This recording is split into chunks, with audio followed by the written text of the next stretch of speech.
पहिला श्रावणी सोमवार आणि आम्ही आता रांगोळी काढतोय आणि तुम्हा सर्वांना श्रावणी सोमवार आणि नागपंचमीच्या खूप खूप शुभेच्छा.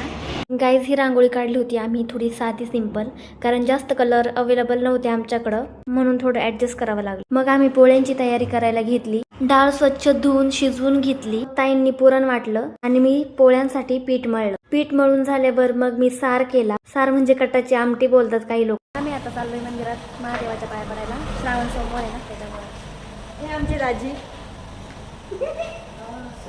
मग आम्ही गेलो महादेवाच्या मंदिर आणि गाय सोमवार असल्यामुळं खूप गर्दी होती, म्हणून आम्हाला लाईन मध्ये उभं राहायला लागलं.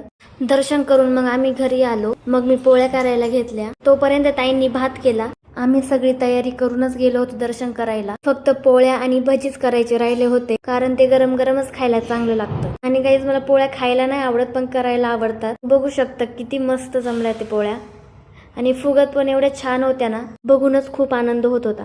मी पोळ्या करेपर्यंत ताईंनी भजी केले. थोडे पोळ्या तेल लावून केल्या आणि काही तुपाच्या केल्या, कारण ह्यांना तूप अजिबात नाही आवडत. तुम्हाला पण आवडते का पुरणपोळी? कमेंटमध्ये नक्की सांगा. आणि मला जमतात की नाही पोळ्या हे पण नक्की सांगा. बघू शकता गाईज किती छान दिसतंय ताट. नंतर मग आम्ही सगळ्यांनी जेवण केलं. सगळ्यांना खूप आवडलं होतं जेवण. व्हिडिओ आवडला असेल तर लाईक कमेंट शेअर नक्की करा. भेटूया आता पुढच्या ब्लॉगमध्ये. बाय.